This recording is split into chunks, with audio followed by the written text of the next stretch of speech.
The main thing that we're talking about here is you have to know your why. Whether it's your career in life, you need to know your why. And if you don't have a high commitment towards that why. I want to take a break real quick just to let you know about a new show we've just added to the network. Up Next at Work, hosted by Gene and Kata Keel of the Devon Group. Fantastic show. If you're looking for something that pushes the norm, pushes the boundaries, has some really spirited conversations, Google Up Next at Work, Gene and Kata Keel from the Devon Group. It's not going to work. You know what I mean? No matter what you're doing. So it's like, get clear on that why, and everything else just kind of, it fills in. Momentum is going to take you that way once you get clear on that.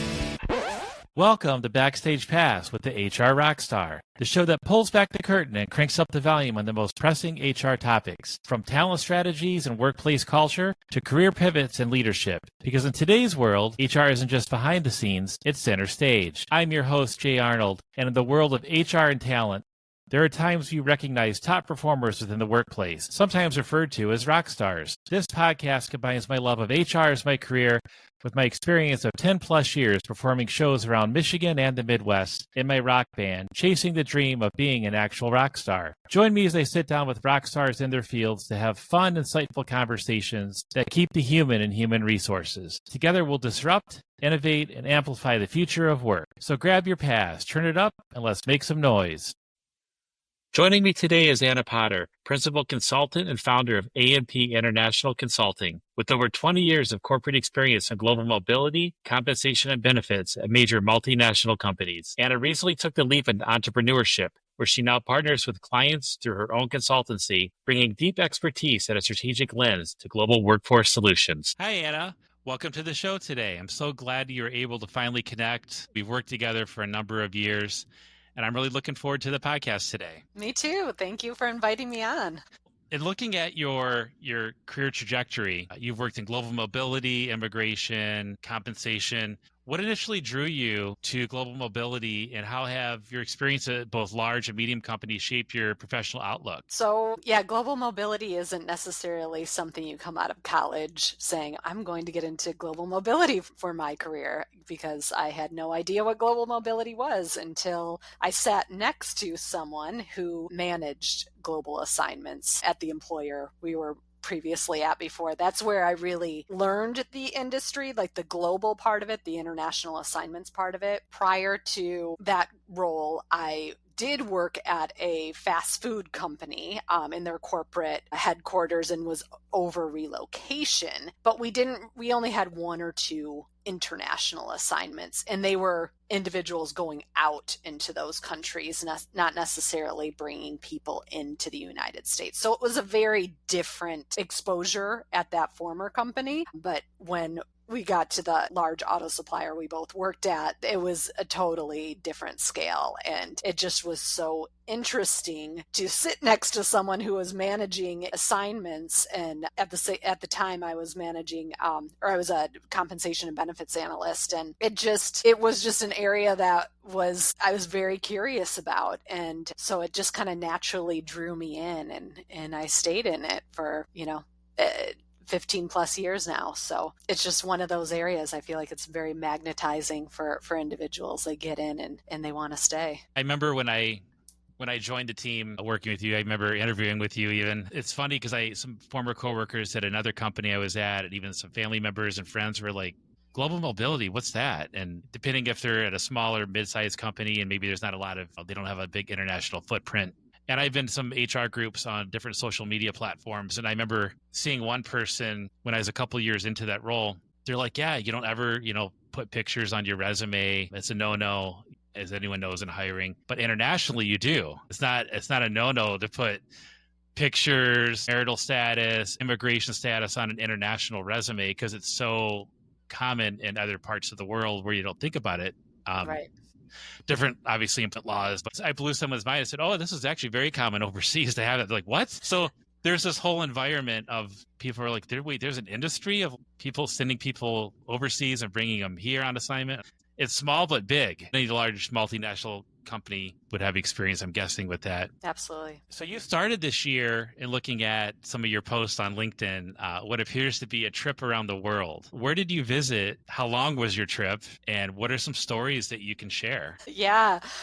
So this was a trip of a lifetime, I'd have to say. I found myself in a unique situation where I had started a company and hadn't had any, long-term clients or projects come up yet. So I was able to take 21 days and that's exactly what I did, is circled the globe. Only 3 destinations though. So I started off in Australia, where I stayed with actually a former colleague who is now a very, very close friend, with her family in a town outside of Sydney, Australia, along the beach there, near Bondi Beach. I think it's called Clovelly Beach. And that was one town away from Coogee Beach, which is where I spent a semester abroad when I was going to Michigan State University. I took a semester abroad program to Australia and went to the University of New South Wales there in Randwick. So it was the perfect opportunity for me to return almost 25 years to the day that I had went. And there was actually somebody, I overheard him in line, and he was saying, "Oh, I'm going on a semester abroad in Sydney, Australia." And he started talking about the University of New South Wales. So it was just kind of one of those whirlwinds where I'm like, okay, this is where I'm supposed to be right now. And so I stayed there for a week, kind of went down a trip down memory lane for sure. And then went to my next destination was really India. Even thinking I was on that part of the world, I thought it would be a much shorter flight from Sydney to Mumbai. No, that is a very long, it's like a 12-hour flight. So when I was starting to make the arrangements and I was talking to some other friends, they're like, "Stop in Singapore." And yeah, I was like, okay, well, I have former colleagues in Singapore too that I could see. And I was supposed to go there just before the pandemic as well for a business trip that got canceled. And I was supposed to stay at the Marina Bay Sands Hotel and, have my moment on the infinity pool up there. Didn't happen. So I was like, okay, I'm going to make that happen this time. And did. And it was, a wonderful couple of days in Singapore, just short stop there. And then on to India, where I stayed at a yoga ashram. It's called the Vedanta Academy. So it's not like super secret or anything like that. Any dedicated yogi can apply and go for some time. It's just always transformative. That was my second trip to the Vedanta Academy, and just really deepened my understanding for yoga philosophy, and just deepening my practice and student of philosophy. So yeah, it was just a transformative experience all around, and glad I had those 2 days in Singapore to just, gear up for that transition from Australia into. I remember seeing the pictures on LinkedIn, and I'm like, she's doing it. This is great. Like we said, if not now, when? So those bucket list trips you have to do, and it's important where you found yourself with some time to go explore. And I always think, what is my list? Whether it's family trip, friends all go together, and Singapore is definitely on my list, and Australia. I even joked with my kids, going, what if we had an international assignment and got relocated to Australia one day? And they're like, what is this love for Australia? I'm like naming rock bands from Australia. They're like, no. Bringing it back to the rock.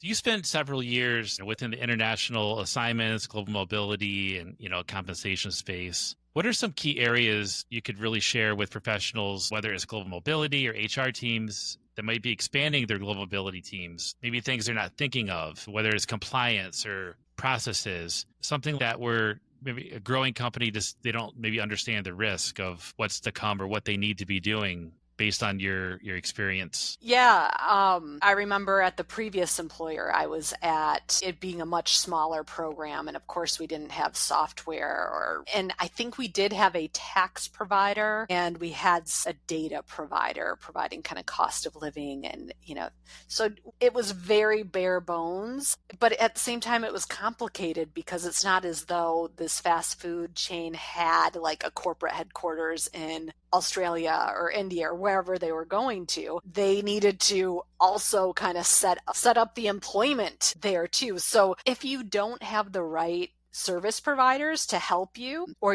if you aren't aware of what is out there to be able to leverage different companies who can take on some of that work for you, companies then do get themselves in potential compliance risk situations, because it's not just the visa to get them there. It is, payroll and employment law and things like that also need to be attended to. So I would say yes, like making sure you have those partners, those service provider partners that can really help mitigate that risk. And then if it's a more medium or large size company, acquiring other companies or acquiring other business or creating, new locations abroad, it's a very exciting time. So it's really exciting to be part of the global mobility team then, but you can get overwhelmed very quickly if you don't have the right team and service providers and processes to really execute well. So it's really partnering internally with HR, with the business to understand what their needs are, and then try to rally your service providers to be able to provide destination services in these new locations, to ensure that visas, orientation trips, things like that can happen, and have the right expectation in mind of when, from a timing perspective, these things can happen. So it's really tight communication, and then leveraging your partners or getting geared up with your partners to execute. But then after kind of like the initial, you're going to see really quickly what processes are working for you and what need to be leveraged better, because you'll just see that your team is running in circles trying to get everything done or communicate. And you probably have to sit down and really look at your processes and see how things can be streamlined, or how you can leverage service providers even more to do some of that work for you. We have some close friends that went overseas as a short-term delegation over 2 years. Every 3 to 5 months, they would come home. They were over in Europe, and they would come home for a month, maybe 6 weeks. And I was talking to a family member about it, and they're like, "Are they back? I thought they were there for 2 years." I'm like, "No, it's more of a short-term delegation if they come back," and they didn't understand why. And it's like, well, it's really for tax and immigration reasons. And they're like, oh, and I was like, yeah, after so many days, even in Europe, they would have to leave the country they're at and go to Spain for 4 days to have a long weekend for visa and immigration reasons. It wasn't a true 2-year assignment where they were gone and only came home with the holidays. It was a little bit different. But some other neighbors and friends were like, I didn't realize you go on an assignment, then you start realizing, wait, what about my healthcare benefits? What about retirement? What about taxation? And it's like all those things you don't think about until you're forced to think about it. So Yep, absolutely. you recently started your own consulting firm, MP International Consulting. When you pivoted and started your own firm, what are some key areas that you have learned? And have there been any unique surprises on your path so far? Looks a lot of people want to take that leap. So what could you share about starting your own consulting firm? Yeah, I mean, I think one of the most unexpected things was that the industry was so open and encouraging to me. So when I went to my association events, I'm on the board of the Michigan Relocation Council. So when I came to my next, board meeting and said, hey, I'm going to be starting my own consulting firm, I didn't expect everybody to be so happy for me and like so encouraging and want to help in any way they can. It's really encouraging me to help get my consulting firm off the ground. So really just the encouragement that I've received from the industry has been just overwhelmingly positive, and just really humbled by it. That's great. I think that's an important lesson, is that so many people want to see other people win. They want to see them do it. And yeah, we might be competing for the same role one day or on a project, but at the same time, there's so many people ready to help each other in different areas of life. And I think that's important because there's so many small businesses make up the vast majority of businesses within the United States. And I think a lot of people forget that at times. If there was someone that was ready to strike out, on their own, whether in an HR advisory services position, project management, whatever their area of expertise, is there any advice you'd have for someone ready to start on their own path? Yeah, I mean, first, I would say get involved in the industry. So be part of the associations. If you can, be on the boards of those associations. Really get involved. If they're in a corporate environment or service, like if they're working for a corporation, tied to the region, the industry, and they should get involved in those associations because they need to build, like for me, building my network was number one priority.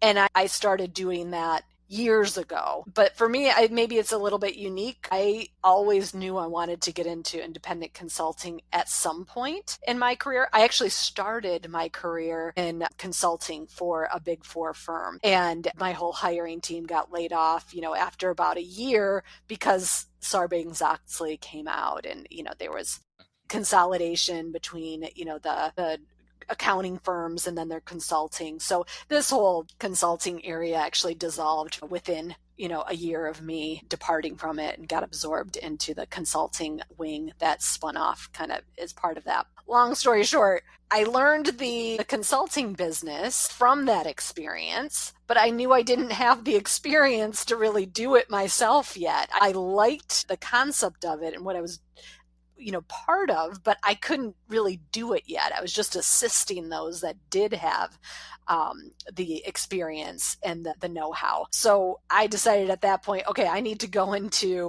a corporation. I need to be, get industry experience, and then I can be a consultant. And it just happened that it worked out. Independent consulting was the right next step for me instead of going into a consulting firm. So somebody really needs to evaluate what not just what they want, but what the market is going to bear.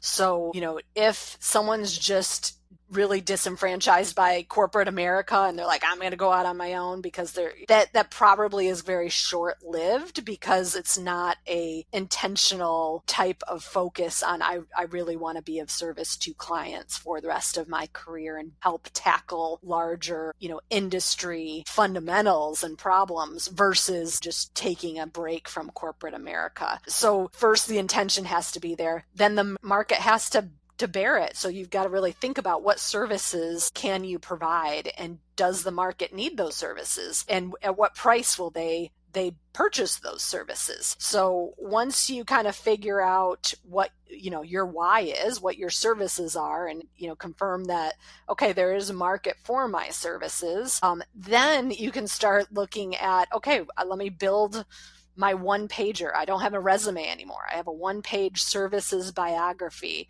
that is, my elevator pitch on my elevator pitch on one sheet of paper, creating that. And then before printing all these wonderful marketing materials, you've got to register your business and make sure it's available in the state that you're in. So you got to kind of nail yourself down and do some of the regulatory work of setting up the entity, getting yourself official, and then you can go do the fun marketing if you feel like that's a fun part of it. But really, you've got to get real with it and make sure the market is there to support it before running off and into creating T-shirts and things like that. Looking at your consulting business now, what is your core mission and vision of your firm, and what sets you apart, from traditional corporate practices? So I'm just thinking, if I am an HR leader or a business unit leader at a large firm and I want to work with you, what would set you apart if I've never worked with an independent consultant before versus a larger company? Yeah, so most of the time people are not going to find me. I'm not going to get cold.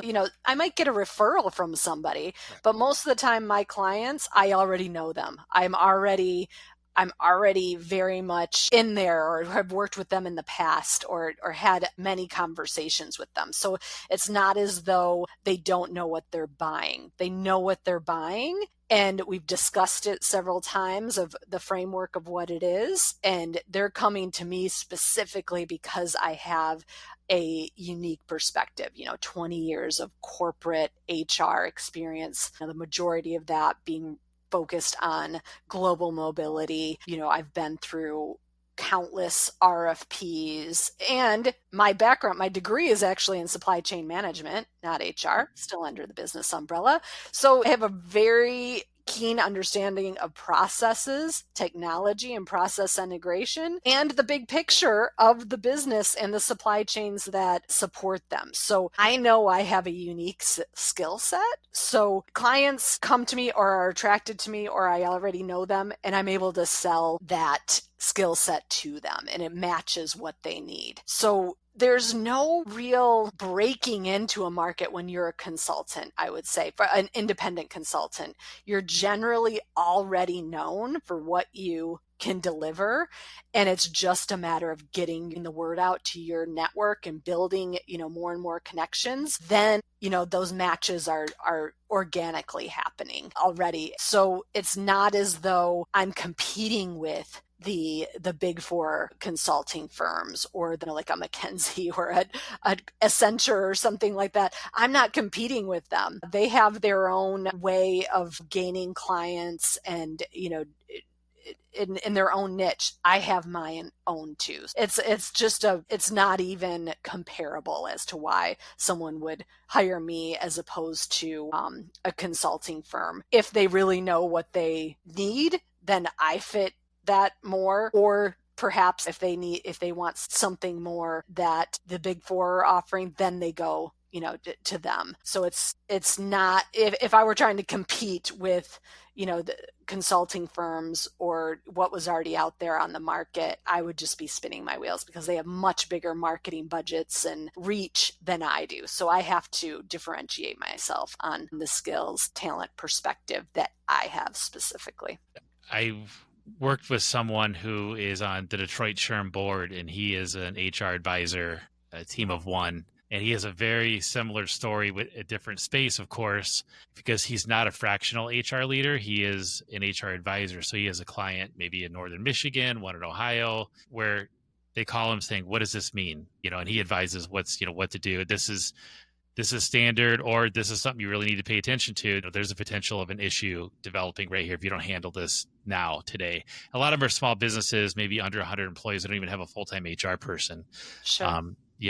So I can already see the similarities, just different industries or different areas of expertise. So it's very interesting. Yeah, and that's a perfect way to say it. I'm more of a global mobility advisor and, industry advisor. I can obviously get in there and do interim leadership of a global mobility department. I can do process and technology integration. I can get in there and do, as well as kind of be that advisor. But yeah, it's much more advisory, because that's what they're paying for, is like, okay, I want you to not just do this, but tell me if there's a better way to do it. That's where I see my service being the most useful. And from an advisory point of view, are there any common pitfalls that you see clients or companies encounter in managing their global mobility? I think you saw it in immigration a little bit too sometimes, is, sometimes businesses will treat employees like commodities, like they're parts, and want to move them around on a dime for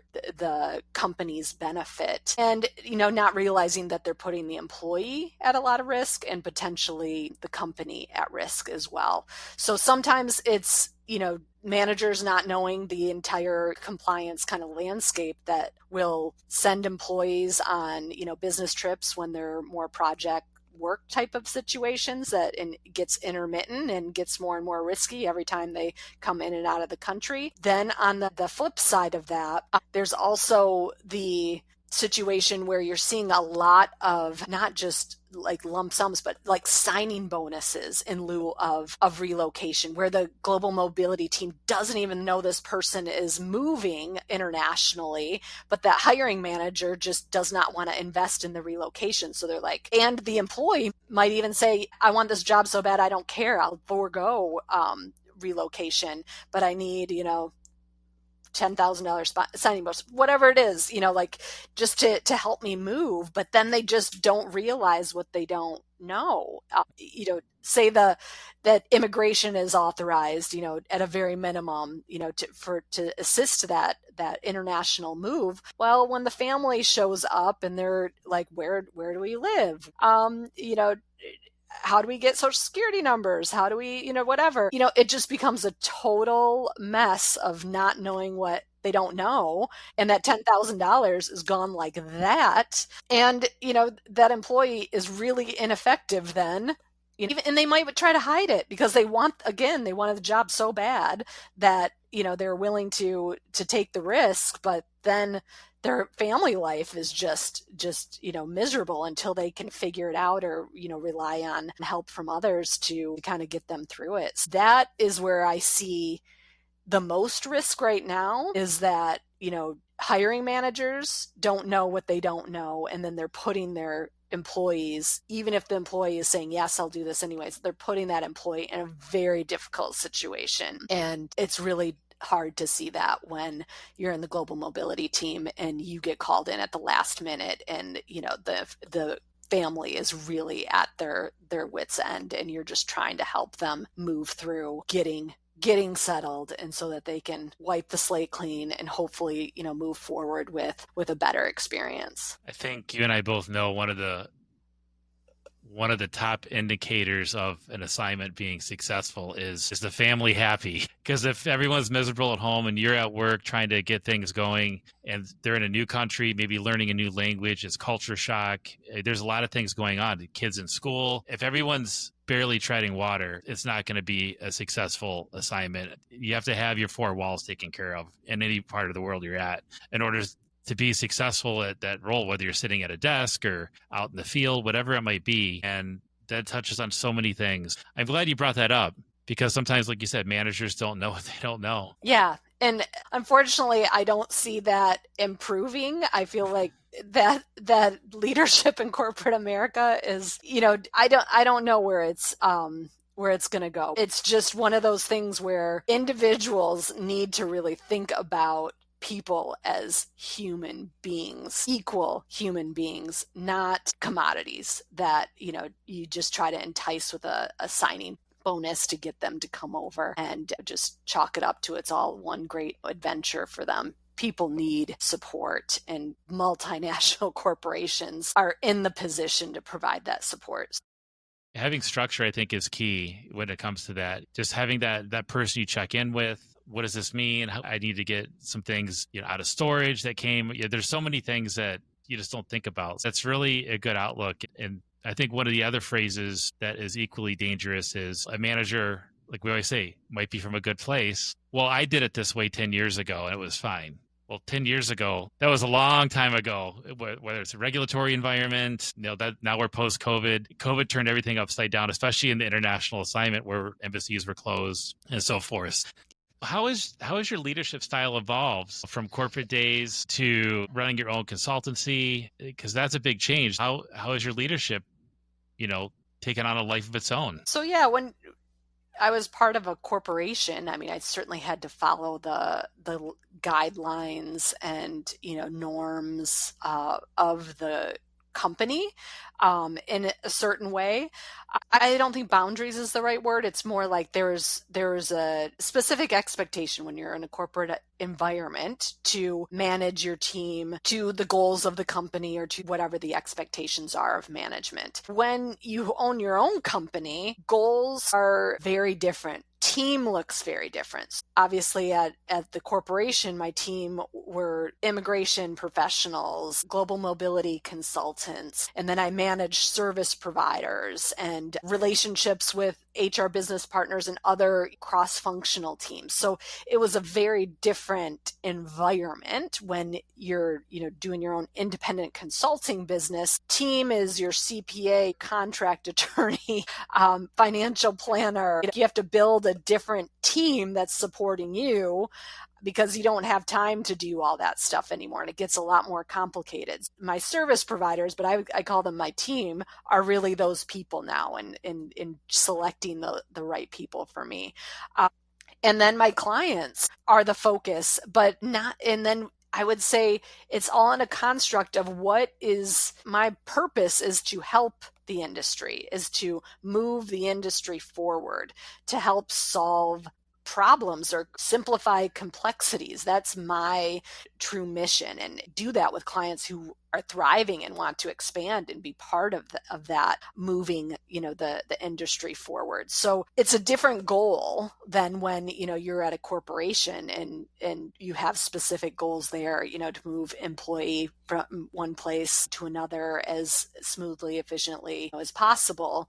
And a program that does that in that way, it's just a totally different mindset when you're creating your own consulting company and you're looking at the industry from much farther distance away, because you're not, you're still very concerned that the end client in the end, moving from one place to another, is serviced, but you have to look at it from a much farther lens back to see how you can best service that employee, not just the one today, but the one, 20, 30 years from now, and how the industry is going to be able to not support that one person, but how the world just evolves beyond where we are now. With your rich history of a career in global mobility and international assignments, do you have any advice for professionals that are looking to break into global mobility or, grow within the space? Because we both know you joined a large company. I know someone from our previous company. They're somewhat fresh out of college, and they thought HR was training and development, compensation, HR generalists, and benefits. They had no idea of these other areas, including global mobility. That looks really interesting. Or how do I get involved in that? But I don't have the experience to obviously put my resume in for like an internal position, or they see something external, like, I don't have any experience doing that. How do I get experience?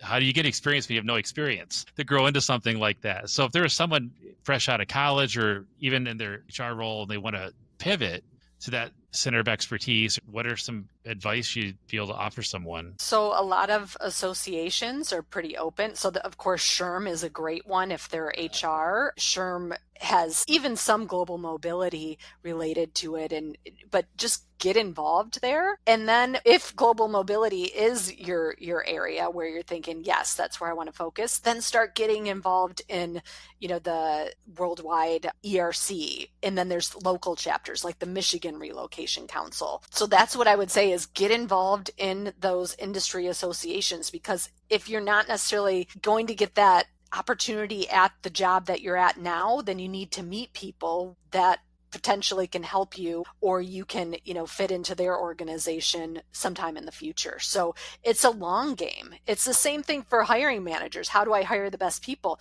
You got to go where they're at, Hamilton, you got to be in the room where it's at. So same for the entry level, employee. If they want more exposure, they need to take themselves there. Nobody's going to bring that to them. It's be in the room where it happens, learn, be there, absorb, be curious. Same with hiring managers. Get out of your office and go and volunteer in associations, and you are going to meet people who are bright, and once you have an opening on your team, you're going to know who to go to. So you got to break that complacency of just going in, doing your work, going home, and expecting a promotion to be 2 years away. That's not how it happens. You've got to be there. You've got to be there. In looking back, your career in different corporations and then pivoting to your entrepreneurial journey, what has been one of the most significant learning moments in this process? I would say, throughout my career, there have been some major learning points where it's like it takes everything just to make that transition. So from being an individual contributor to a people manager, that was a huge shift in my career. That it took years to really feel comfortable with that shift and really feel like I was doing a good job. Let's just say that. To my own standards. Performance evaluations were all good and everything, but to my own standards. Same when I was getting more senior, when I would have, supervisors and they were managing people. That was a tough transition too, because I wanted to get a little too hands-on with the new supervisors and tell that, so I had to kind of just let things play out, let people learn on their own how to be, a supervisor, still be there for support, of course, but not take over, every single time there was something that came up that was unexpected. And then I'd say now that I've transitioned into, being a an entrepreneur, totally different schedule, totally different motivation, totally different satisfaction with life in general too, totally different financial certainty, but it's just part of the growing process. So I would say anyone who's experienced career growth and along their career, they have probably had moments like this that I'm talking about that were just like really tough transitions, but they were so impactful. I mean, I think any parent goes through this. I'm not a parent, but I mean, it's just like it changes your life. And, and it takes a while to feel like you're getting the hang of it, and that you're doing it right, or that there's no wrong way to do it. And so that jump into entrepreneurship has been, a similar type of journey. And it just requires my everyday commitment. So that's why I was saying, like, you don't just dabble in this. Like, you've got to be committed to it, because there's going to be major ups and downs, not just financially, but just personally, whether you feel like you can do it or not. And if you can't face those doubts and move through them, just like you did as a parent, first time, it's not going to work, because it's a different ball game than being a parent. You have a child you have to take care of, and you have to figure it out. That leads to something I'll fill you in on, related but unrelated, is that as the theme of my podcast, like everyone knows the intro of my podcast, I spent 10 plus years going all over Michigan and the Midwest. We always like to say we were trying to be actual rock stars, versus when you're in the corporate environment, oh, that person's such a rock star at Excel. It's like we're actually trying to be rock stars. And we took it from an entrepreneurial point of view. We had our own bank account as an organization. Everything you just mentioned, we had a tax ID number. We filed taxes separately, insurance on the gear. We ran everything through. We never paid ourselves, and we had that aha moment when we were like meeting with producers and going to New York and going to showcases. And it's like, what is this? Is this going to turn into something? And it's like, if we're going to do it, I'd rather try to do it versus wonder what if. So that's why we were always all over and playing in different cities every weekend or every few weeks, trying to be strategic where we played, meeting some producers with top bands. Like, wait, they produced that rock album and they're interested in us? And then you're like, what is this? Yeah. Well, I think that's very important, because I think that's the main thing that we're talking about here is you have to know your why. Whether it's your career in life, you need to know your why. And if you don't have a high commitment towards that why, it's not going to work. You know what I mean? No matter what you're doing. So it's like, get clear on that why, and everything else just kind of, it fills in. It's going to, like momentum is going to take you that way once you get clear on that. And just like you were saying with your band, you got clear, like, yes, we want to try this. We need to give it a wholehearted try, and we're committed to it. And that's different than a wavering, like, I'm only going to do this if we make X amount of money. It's like, no, you got to give yourself a longer time horizon to say, okay, let's give ourselves at least a year to just put our full commitment behind it and just see where it goes. You got to let yourself have that. But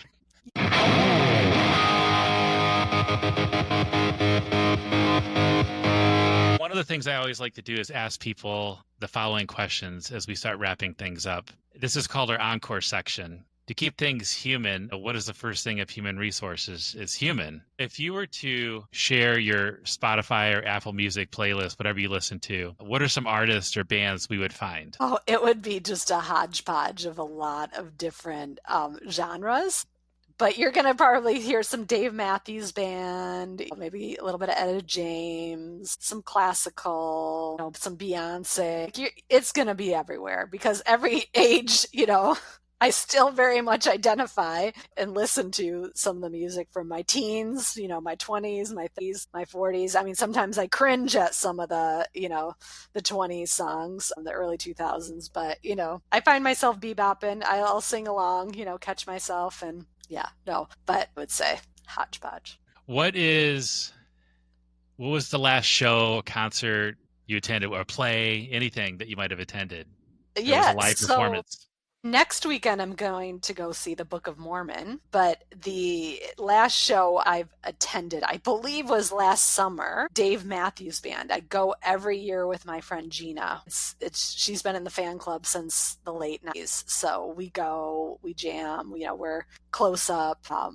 And we have a great time. And then Ben Harper's going to be at the Royal Oak Music Theater in June, so I snagged some tickets to that because I can walk to it and it's a tiny venue. And he was one of the only people, I saw him in concert in Australia back when I was studying abroad there as well, so it kind of is full circle for this year as well. A Ben Harper performance that I have not seen him in 25 years either, so. Nice. Yeah, speaking of Australia, we actually opened up for NXS, and nice. It was surreal that we were on stage at this amphitheater where they were performing with a new singer, and we played our original set, but we ended with one cover, and we did kind of like a rock metal version of Down Under from Men at Work. Obviously, NXS is from Australia, Men at Work's from Australia, and we didn't get to meet the band until after our set, but before theirs.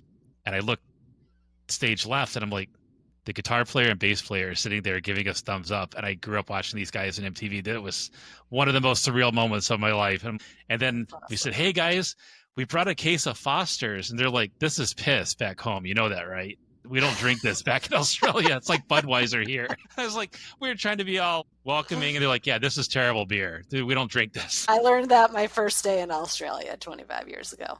Yeah.